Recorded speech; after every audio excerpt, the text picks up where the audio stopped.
기도하겠습니다. 기도하겠습니다.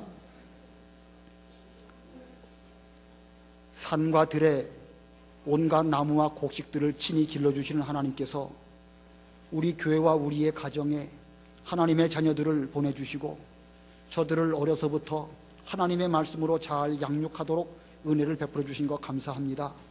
우리 어린 심령들도 이렇게 어느덧 성장하여 하나님 아버지 앞에 진심으로 기쁜 마음으로 찬송을 드리게 되었는데, 하나님 아버지, 이 찬송이 우리 교회에서 끊어지지 않게 해주시옵시고 저들이 어디 가서 무엇을 하든지 하나님의 영광을 위하여 살아드리는 귀한 하나님의 자녀들이 다 되게 해주시옵소서. 우리 장래에, 우리 교회에 저들로 말미암아 하나님께서 복도 주시고 은혜도 주시고 또 신앙 구원 사역을 이루어 가실 터인데, 하나님 먼저 저들에게 하나님을 아는 신령한 지혜를 주시옵시고 믿음을 잘 쓸 때에 공부도 잘하고 건강하고 다른 많은 사람들에게 예수님을 잘 나타낼 수 있는 하나님의 백성들이 다 되도록 은혜를 베풀어 주시옵소서. 오늘 예배를 드리고 또 입으로 하나님께 찬송으로 영광을 돌리고자 하오니 우리의 찬송과 우리의 감사를 받아 주시옵시고 우리의 마음속에는 기쁨이 넘치는 이 시간이 되게 해 주시옵소서. 모든 것을 주님께 의탁드리오며 예수님의 이름으로 기도드리옵나이다. 아멘.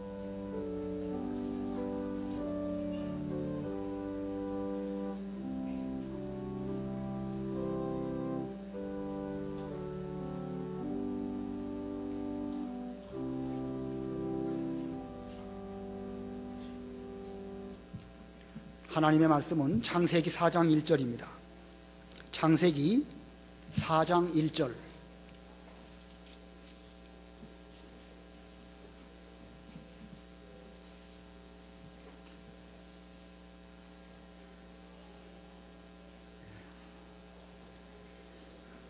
창세기 4장 1절 5절까지 봉독하겠습니다.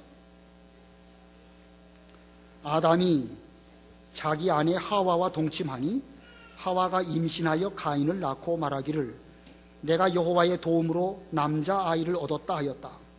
하와가 또 가인의 동생 아벨을 낳았다. 아벨은 양치는 자였고 가인은 땅을 경작하는 자였다. 세월이 흘러 가인이 땅의 열매 가운데서 여호와께 제물을 바쳤고 아벨도 자기 양떼의 첫 새끼와 그 기름을 바쳤다. 여호와께서 아벨과 그의 제물은 받으셨으나 가인과 그의 제물은 받지 않으시므로 가인이 매우 화가 나서 그의 얼굴을 떨어뜨렸다. 거기까지 봉독하겠습니다. 오늘 말씀 제목은 최초의 추수감사절, 최초의 추수감사절이라는 제목입니다. 이 가인과 아벨의 제사는 성경에 기록된 인류 최초의 제사입니다. 물론 그 이전에도 아담이나 하와가 그 이전에도 하나님께 번제를 드렸던 것은 분명합니다.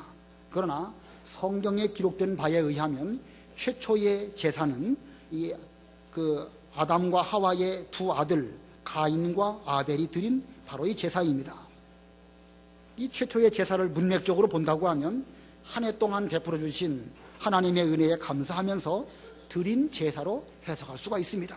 그래서 이 제사는 오늘날로 말한다고 하면 추수감사절에 해당되는 것이고, 성경에 기록된 대로 본다고 하면 최초의 추수감사절이라 이렇게 말할 수가 있습니다. 그래서 제목이 최초의 추수감사절입니다. 아담과 하와가 범죄했습니다. 그래서 아담과 하와가 범죄한 결과가 무엇이지요? 아담과 하와가 에덴 동산에서 쫓겨나게 되었습니다. 그런데 하나님께서는 무작정 그 아담 하와를 쫓겨내신 것이 아니고 쫓아내기 이전에 아주 중요한 것을 아담 하와에게 말씀하셨습니다. 무엇을 말씀하시냐면 앞으로 여자의 후손이 나와서 뱀의 머리를 상하게 할 것이다, 이런 말씀을 주셨습니다. 아담 하와가 범죄할 때에 무엇 때문에 그들이 범죄하게 되었죠? 뭐의 유혹 때문에? 뱀의 유혹 때문에 그랬습니다. 그렇기 때문에 아담 하와가 볼 때에는 그 뱀이 얼마나 미웠을지 몰라요. 그러나 하나님께서는 앞으로 여자의 후손이 올 것인데 그 여자의 후손께서 이 뱀의 머리, 너희들이 미워하는 뱀의 머리를 상하게 할 것이다 라는 말씀을 주셨습니다. 그것이 최초에 주신 복음입니다. 그것이 뭐라고요? 최초로 주신 복음이에요. 여자의 후손이 앞으로 뱀의 머리를 상하게 할 것이다. 자, 그 말씀을 하나님께서 주셨을 때에 아담이 그 말씀을 믿었을까요? 안 믿었을까요? 최초로 주신 그 복음의 말씀을 아담이 믿었을까요? 안 믿었을까요?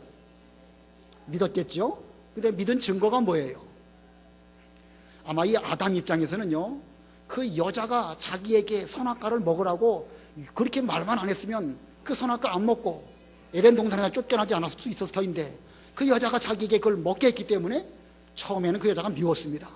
그래서 하나님께서 왜 범죄했느냐라고 물으셨을 때에 하나님께서 제게 주셔서 함께하게 한 이 여자가 나로 이 선악과를 먹게 했기 때문에 어쩔 수 없이 먹었습니다 라고 말하면서 그 핑계를 그 여자에게 댔고, 또 그 핑계를 궁극적으로 하나님이 주신 그 여자라고 말하고 있는 걸 보면 하나님을 원망하고 있는 마음이 있었습니다. 그런데 하나님께서 앞으로 여자의 후손을 통해서 뱀의 머리가 상하게 되는 이런 말씀을 주셨을 때에 아담은 자기 아내를 이제는 미움의 여인이 아니고 오히려 이 여자로 말미암아 생명의 유업이 계승되다가 앞으로 그리스도가 오셔가지고 우리 죄의 원수, 우리를 죄짓게 한 그 원수를 머리를 상하게 할 것이다 라고 하는 것을 그는 믿었습니다. 그 증거가 뭐냐면, 그때까지 그 하와의 이름을 하와라고 부르지 아니하고 여자라고 불러서 여자라고, 남자에서 났으니까 여자라고 부를 것이다 해서 여자라고 불렀는데, 그 하나님의 복음을 받는 그 순간 이 여자가 참으로 나에게는 소중한 사람이구나, 이 여자를 통해서 앞으로 그리스도가 오시겠구나 이렇게 느끼면서 그의 이름을 뭐라고 지었죠? 하와라고 지은 겁니다. 하와라는 이름의 뜻이 무엇이지요? 생명. 누가 말했죠? 좋았어. 우리 정태 아들이죠? 하와라는 이름이 생명이라는 뜻이에요. 여러분 아셨어요? 아니, 여기는 말고 몰랐죠? 이 생명이라는 뜻을 이름을 지은 거예요. 그걸 보면 이 아담이 하나님께서 주신 그 복음을 믿은 것이 분명한 것입니다. 이렇게 믿음을 갖고 있을 때에 하나님께서는 그에게 가죽옷을 지어 입히셨습니다. 가죽이라는 것은 하나님과 아담 사이에 맺은 언약의 증표로 주신 것인데, 언약의 증표를 아무 때나 주는 건 아니거든요. 우리는 세례나 할례나 이런 것들을 아무에게나 주는 건 아니죠. 분명히 믿는 표징이 있을 때에 세례도 주고 할례도 받고 등등을 하는 것입니다. 마찬가지로 성경을 쭉 보면 하나님께서 아브라함에게 언약을 주시거나 또 다윗과 언약을 맺으시거나 이런 걸 보면 그들이 그 언약을 믿을 때에 그들에게 그 언약을 맺은 증표로 여러 가지 표징을 주셨는데, 가죽옷을 주신 것은 내가 앞으로 여인의 후손으로 오실 예수 그리스도를 믿었기 때문에 그 표징으로 가죽옷을 주신 것입니다. 자, 그리고 보면 하나님께서는 아담 하와를 에덴 동산에서 쫓아내실 때에 그냥 무작정 쫓아내신 것이 아니라 먼저 믿음을 주셨습니다. 복음을 주셨습니다. 복음을 주셨고 그들이 믿었을 때에 그리고 이 가죽옷을 주셔가지고 그 언약의 표징으로 삼도록 하셨습니다. 이제 그들은 에덴 동산에서 쫓겨났습니다. 그리고 또 무엇을 주셨는가? 4장 1절 보겠습니다. 4장 1절. 아담이 자기 아내 하와와 동침하니 하와가 임신하여 가인을 낳고 말하기를 내가 여호와의 도움으로 남자아이를 얻었다 하였다. 하와가 또 가인의 동생 아벨을 낳았다. 아벨은 양치는 자였고 가인은 땅을 경작하는 자였다. 자, 하나님께서 이 아담과 하와의 가정에 먼저는 가인이라고 하는 아들을 주셨고 또 그의 동생으로 아벨을 주셨습니다. 그리고 보면 이제 그 아담과 하와가 비록 에덴 동산에서는 쫓겨났지만 그들에게 가정을 주셔서 그 가정을 통하여 위로를 받고 또 그 가정이 하나님의 나라로 점점 세워져 나가는 이런 은혜를 주신 것입니다. 그러므로 이 에덴 동산 대신에 주신 것이 어떤 면에서 보면 가정이라고 할 수도 있는 것입니다. 아담 하와가 에덴 동산에서 더 행복했을까요? 아니면 자기네 가정에서 더 행복했을까요? 쉽게 말할 수는 없겠지만 우리는 일단은 에덴 동산에서는 죄도 없고 또 하나님의 은혜가 있기 때문에 가장 행복했을 것입니다. 그러나 이제 그들은 그 에덴 동산에서 하나님을 잘 섬기며 은혜와 복을 받았던 것을 기억하면서 자기들의 가정을 잘 만들려고 수고하고 노력하고 최선을 다했을 것입니다. 그래서 아담 하와는 가정을 잘 다스렸습니다. 자, 잘 다스리고 노력을 했을 것인데 이 가정을 잘 다스린 어떤 면에 대해서 노력했을까? 이 시간 두 가지를 말씀을 전하려고 합니다.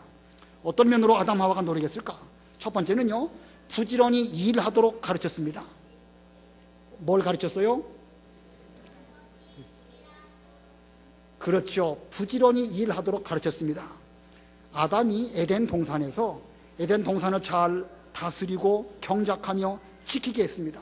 창세기 2장 15절에 나온 말씀인데 아담은 에덴 동산에서 놀고 먹지 않았습니다. 부지런히 일했어요. 그런데 이제 그들이 에덴 동산에서 나온 이후에도 부지런히 일하는 것을 그 자녀들에게 가르쳤습니다. 2절 하반절에 보면 아벨은 양치는 자였고 가인은 땅을 경작하는 자였다. 아벨은 양치는 목자였고 또 가인은 땅을 경작하는 농부였다. 이걸 보면 하나님께서 아담과 하와에게 앞으로 너희들은 이마에 땀을 흘려야 먹고 살 것이다 라고 말씀하셨기 때문에 그 말씀을 기억하면서 자녀들에게도 부지런히 일하는 것을 가르쳤던 것입니다. 자, 일하는 거 가르치는 거 가정의 역할 가운데 중요한 역할입니다. 우리 중학생들은 어디 있죠? 거기 있군요. 예. 우리 학생들도 앞으로 내가 부지런히 일해서 뭔가 내 역할을 해야 되겠다 이런 정신을 잘 가져야 되는 것입니다. 일하지 않는 사람은 먹지도 말라고 그랬고 사람으로 태어나서 일하지 않는 사람은 그건 어떻게 보면 쓸모없는 사람일 수도 있어요. 물론 세상에는 쓸모없는 사람은 아무도 없지만 일할 때에 자기의 존재가 더욱 가치가 있어지는 것입니다. 앞으로 여러분들이 이제 사회에 나가고 성인이 되면 먹고 노는 사람이 아니라 내가 뭔가 부지런히 일해서 하나님 아버지 앞에서 내가 똑바로 살아야 되겠다 이런 정신을 잘 배워야 되는 것입니다. 그러기 위해서는 지금 공부 열심히 하는 것이죠. 공부 열심히 하는 것이 곧 앞으로의 자기의 장래를 잘 준비하는 것입니다. 아무튼 우리 주일학교 학생들이나 모든 학생들도 집에서부터 부지런히 일하는 거 잘 배우는 것이 이게 성경적인 것입니다. 또 두 번째는 뭘 가르쳤을까? 하나님을 잘 섬기도록 가르쳤습니다. 두 번째는 뭐라고요? 예, 하나님을 잘 섬기도록 가르쳤습니다. 이 아담 하와는 에덴 동산에서 선악과를 따먹는 죄를 지었습니다. 그때에 뱀에게 속지 아니하고 그 선악과 따먹지 않았더라면 얼마나 좋을까? 또 하와가 남편에게 선악과를 먹으라고 말할 때에 아담 입장에서 그걸 먹지 않았더라고 한다면, 죄 짓지 않았다고 하면 얼마나 좋았을까? 너무너무 아쉬운 일인 것입니다. 그래서 아담과 하와는 자기들이 범죄한 그 실패를 경험 삼아가지고 우리 아들들만큼은 하나님을 잘 섬기는 이런 사람이 되어야 되겠다라고 하면서 그들은 부지런히 잘 가르쳤습니다. 아담 하와가 그 아들들에게 말하기를 엄마 아빠가 죄 짓고 부끄러워가지고 그때에 무화과 나무 잎으로 치마를 해 입었고 돌아다녔었다. 그런데 하나님께서 우리에게 찾아와 주셔가지고 앞으로 여자의 후손이 뱀의 머리를 상하게 해주실 것이라는 이런 복음을 주셨고 우리가 그 복음을 믿었더니 하나님께서 이 엄마 아빠에게 가죽옷을 해 입혀주셨다. 이런 말씀을 다 말했을 것입니다. 자, 이 아담 하와 입장에서는요, 그때의 죄 지은 그것을 이 뼈에 사무치도록 느끼면서 이 가인과 아벨에게 잘 가르쳤습니다. 어디에 사무치도록 가르쳤다고요? 뼈에 사무치도록. 어디에 사무치도록? 우리 주일학교 학생들 어디에 사무치도록 가르쳤을까요? 예, 뼈에 사무치다는 게 뭐예요? 이 머릿속에 확실히 심어지도록 엄마 아빠가 그냥 앞으로는 너희들 절대로 하나님 잘 섬기는 일 그것부터 똑바로 해야 된다. 만약에 그렇지 못한다고 하면 에덴 동산에서 쫓겨나는 것처럼 앞으로 가정에서 쫓겨날 것이다. 아마 이런 마음가짐으로 부지런히 잘 가르쳤을 것입니다. 자, 이 두 가지 가정을 통해서 가르쳐 드릴 것 두 가지입니다. 첫 번째는 뭘 하도록? 부지런히 일하는 거 가르쳐야 됩니다. 두 번째는요, 하나님을 잘 섬기는 거, 이거 가르쳐야 되는 것입니다. 그래서 아담 하와가 이 두 가지를 잘 가르쳤습니다. 그러나 부모가 아무리 뼈에 사무치도록 가르쳐도요, 배우는 자녀들이 잘 배워야 그 말씀이 그들에게 꼭 필요한 살아있는 말씀이 되는 것입니다. 잘 안 받으면 소용이 없는 거예요. 배우는 사람도 정신을 바짝 차려서 배워야 되는 것입니다. 근데 이렇게 어떻게 배우느냐? 잘 배우느냐? 못 배우느냐? 뼈에 사무치도록 배우느냐 못 배우느냐 하는 것은 시간이 지나고 세월이 지나가면 나타나게 됩니다. 언제 나타난다고요? 시간이 지나가고 세월이 흐른 뒤에 나타납니다. 본문 3절을 봅니다. 3절. 세월이 흘러, 뭐가 흘러? 세월이 흘러 가인이 땅의 열매 가운데서 여호와께 제물을 바쳤고. 자, 이 가인과 아벨은 세월이 흘러서 이제 어느 정도 어른이 되었습니다. 자기 스스로 일도 하게 되었고, 그래서 가인은 농사 지는 사람이 되었고 아벨은 양을 치는 사람이 되었습니다. 그들은 부모로부터 배운 바대로 스스로 하나님께 제사를 드릴 만큼 세월이 흘렀습니다. 이제는 더 이상 부모가 이렇게 해라 저렇게 해라 말하지 않아도 스스로 신앙생활을 해야 될 그런 때가 되었습니다. 근데 그 결과가 어떻게 나타나는가? 여기 3절부터 5절까지 우리 다 같이 읽겠습니다. 3절로 5절 시작. 세월이 흘러 가인이 땅의 열매 가운데서 여호와께 제물을 바쳤고 아벨도 자기 양떼의 첫 새끼와 그 기름을 바쳤다. 여호와께서 아벨과 그의 제물은 받으셨으나 가인과 그의 제물은 받지 않으시므로 가인이 매우 화가 나서 그의 얼굴을 떨어뜨렸다. 자, 세월이 흘러 그들이 각각 하나님께 제사를 드리게 되었는데 아벨은 자기 양떼의 첫 새끼와 그 기름으로 하나님께 제사를 드렸고 또 가인은 또 가인대로 곡식으로 하나님께 제사를 드렸지만 하나님께서는 아벨과 그의 제사는 받으시고 가인과 그의 제사는 받지 않으셨다. 자, 결과가 나누어졌습니다. 똑같은 부모로부터 똑같은 신앙교육을 잘 받았습니다. 부모가 뭐 가인에게는 잘 안 가르쳐주고 아벨에게만 잘 가르쳐주고 그랬을 리가 없습니다. 둘 다 앉혀놓고 똑같이 부지런히 일하고 하나님을 잘 섬겨야 앞으로 너희들이 복받는다 잘 가르쳐 주었지만 세월이 지나간 뒤에 보니까 이렇게 큰 차이가 나타나게 되어서 여호와께서 아벨과 그의 제물은 받으셨으나 가인과 그의 제물은 받지 않으셨다 이렇게 말하고 있습니다. 자, 왜 이런 결과가 나타나게 되었죠? 왜 누구의 제사는 받으시고 왜 누구의 제사는 안 받으셨을까? 그것은 그 제사가 근본적으로 다르기 때문에 그런 것입니다. 가인과 아벨의 제사는 큰 차이가 있는데 어떤 차이가 있는가? 세 가지를 빠른 시간에 짧게 말씀드리겠습니다. 첫 번째는요, 그 아벨의 제사는 믿음으로 드린 제사입니다. 따라서 해보겠습니다. 믿음으로 드린 제사. 다시 믿음으로 드린 제사. 히브리 11장 4절에 보면 아벨은 가인보다 믿음으로 아벨은 가인보다 더 나은 제사를 드렸다 이렇게 말하고 있습니다. 더 나은 제사, 하나님께서 받으시기 합당한 그런 제사를 드렸는데 그 제사가 무슨 제사냐? 믿음으로 드린 제사입니다. 우리는 아벨이 왜 양을 치었을까? 아벨이 왜 양을 쳤을까요? 그 시대에는 양을 갖다가 먹는 그런 시대가 아닙니다. 그 짐승의 고기를 먹는 것은 노아 홍수 이후에나 먹습니다. 아벨 때에 양을 쳐가지고 그 고기를 먹으려고 그 양을 친 것이 아닙니다. 그러면 무엇 때문에 양을 쳤을까요? 양으로 말미암아 옷을 해 입으려고, 가죽 옷을 해 입으려고 하는 그런 마음가짐으로 그 양을 쳤을 것으로 우리는 생각하는 것입니다. 자, 이렇게 아벨이 양친 그 목적부터가 벌써 앞으로 우리의 부끄러운 죄를 가리기 위해서 그리스도가 오시는데 그리스도를 바라보는 그런 심정으로 그런 양을 치는 믿음의 사람이 되었고 그런 믿음으로 제사를 드렸기 때문에 하나님이 그의 제사를 받아주신 것입니다. 두 번째, 하나님께서 왜 아벨의 제사를 받아주셨는가? 두 번째는 자기를 드린 제사이기 때문에 그렇습니다. 누구를 드린 제사요? 따라서 해보겠습니다. 자기를 드린 제사. 다시 한번 자기를 드린 제사. 이게 무슨 뜻일까요? 자기를 드린다는 게 뭐예요? 하나님께 제사를 드리는데 양의 그 피를, 기름을 드리긴 드리지만 양의 피만 드린 것이 아니라 자기도 함께 그 제사에 참여해서 자기도 드린다는 것입니다. 그렇기 때문에 성경에 하나님께서 아벨과 그의 제물은 받으셨으나 가인과 그의 제물은 받지 않으셨다 말하고 있습니다. 아벨은 그 제물과 함께 하나님이 받으셨어요. 받으신 걸 보면 아벨은 제물만 단순히 드린 것이 아니라 자신도 그 제물과 함께 주님께 드립니다. 이런 마음으로 드린 것입니다. 구약시대에 소나 양을 번제로 드릴 때에 제사를 드리는 사람이 그 양이나 소의 머리에 손을 이렇게 얹습니다. 손을 얹고 하나님께 기도를 드립니다. 하나님 아버지, 제가 죄를 많이 지었기 때문에 이 죄가 죽어야 되는데 제 대신에 이 소나 양이 죽게 되었습니다. 앞으로 예수 그리스도께서 오셔가지고 저의 죄값을 대신 담당하여 죽어주실 것을 믿고 이와 같은 제사를 드리오니 저의 제사를 받아주시옵시고 제 죄를 용서해 주시옵소서, 이렇게 기도를 드리는 것입니다.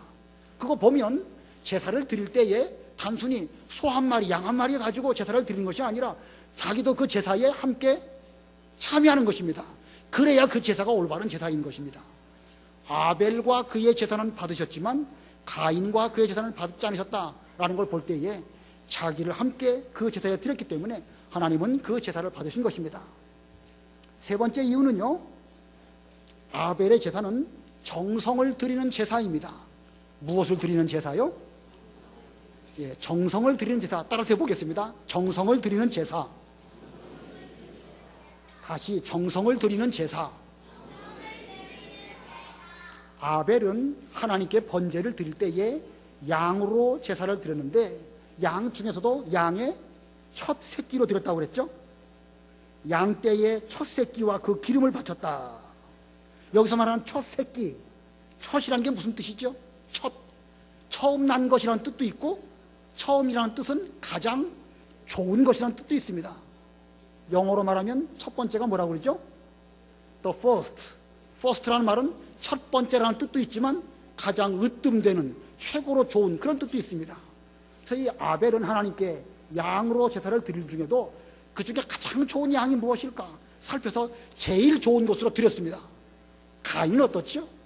가인은 여기에 첫 열매로 드렸던 말이 없습니다. 가인이 땅의 열매 가운데서 여호와께 제물을 바쳤고, 이 첫 것을 드렸다는 것은 가장 좋은 것으로 정성껏 하나님께 그 제사를 드렸기 때문에 하나님은 아벨의 제사는 받으시고 가인의 제사는 받지 않으신 것입니다. 자, 우리 이 가인의 제사와 아벨의 제사, 그 차이를 잘 알 수가 있는데, 자, 아벨의 제사를 하나님께서 받으신 이유, 첫 번째는 무엇으로 드렸다고요? 믿음으로 드렸고, 두 번째는요, 자기를 드렸고, 세 번째는 정성을 드린 것입니다. 믿음으로 드렸다는 것은 앞으로 오실 그리스도를 믿는 믿음으로 드렸다는 것이고, 자기를 드렸다는 것은 그 제사에 자기 몸도 함께 드려서 주님께 드립니다. 이런 헌신의 마음가짐으로 드렸기 때문에 하나님께서는 그 제사를 받으신 것이고 또 정성껏 가장 좋은 것으로 드렸던 것입니다. 자, 이 가인의 제사와 아벨의 제사, 여기서 보듯이 제사는 그냥 단순히 제물이나 드리는 그런 것이 아닙니다. 이 제사 속에는 자기의 평소의 인격, 마음가짐, 태도, 생활, 심지어 자기의 영혼까지도 그 제사에 다 함께 아울러서 드려질 때에 하나님은 그 제사를 받으시는 것입니다. 그런데 그런 하나님이 받으시는 그런 제사는 어느 날 갑자기 뚝 떨어져서 우리가 드려지는 것이 아니고 평소에 가정을 통하여 신앙 교육으로 말미암아 드려질 때에 그와 같은 제사가 가능하게 되는 것입니다. 그리고 평소에 우리가 신앙생활을 잘 할 때에 세월이 흘러서 그 열매로 나타나게 되는 것입니다. 얼마 전에 어떤 전도사님을 만나서 대화를 하는 중에 하는 말이, 어떤 분의 통계에 의하면 앞으로 2050년대가 되면 현재의 기독교인의 숫자가 절반으로 줄어든다는 거예요. 이 통계니까 어떤 그 학문적인 면으로 그런 예측이 됐겠죠. 아직은 되어진 일이 아니지만 우리는 그걸 받아들여서 생각해 볼 때에 여기 모여 있는 분들의 숫자가 앞으로 2050년이 되면 절반으로 뚝 줄어든다는 것입니다. 지금도 예배 드릴 때에 자리가 듬성듬성 비어 있으면 참 우리의 마음이 기쁘지 않습니다. 그런데 앞으로 한 35년쯤 뒤에는 절반밖에 안 된다, 이거 생각해 보면은요, 이거 오싹 소름이 돋을 수밖에 없습니다. 그런 면에서 우리는 앞으로의 장래를 잘 준비해야 되겠는데 어떻게 준비해야 될 것이냐? 가정에서 부지런히 일하는 것도 가르쳐야 되겠고, 하나님을 잘 섬기는 것도 가르쳐야 되겠고, 우리 교회의 책임도 그런 신앙 교육을 잘 시킴으로 말미암아 다른 교회에서는 혹시 절반으로 줄어든다 할지라도 우리 교회만큼은 우리 주일학교 학생들로 인해서 앞으로 더욱 부흥하는 이런 우리가 되어야 되는 것입니다. 그러기 위해서는 아담과 하와가 뼈저리게 자기들의 과거의 실패를 교훈 삼아가지고 하나님 아버지 앞에서 신앙교육을 잘 했던 것처럼 우리 부모들은 그와 같은 심정으로 신앙교육을 잘 시켜야 되는 것이고, 또 우리 학생들, 우리 유치부나 유년부나 중고등부나 청년들이나 혹은 이 가운데 계신 젊은 우리 신앙의 2세대, 3세대 되시는 분들은 좀 이 부모님들의 그 마음을 잘 헤아리고 받을 때에 뼈저린 마음가짐으로 잘 받아야 우리 교회가 앞으로 하나님이 기뻐하시는 제사를, 예배를 잘 드리는 이런 교회가 될 것입니다. 오늘 오후 예배 순서 이후에 이제 우리가 하나님 아버지 앞에 찬송으로 또한 영광을 돌려드리는데, 이것도 역시 하나의 제사입니다. 이 제사를 드릴 때에 우리는 믿음으로 드려야 되는 것이고, 자기를 주님께 바쳐드립니다. 헌신하는 마음으로 드려야 되는 것이고, 우리의 모든 정성을 우리 찬송에도 싣고 또 여러 가지 일들에도 다 실어서 하나님께 올려드리는 그런 예배가 되기를 바랍니다. 기도하겠습니다.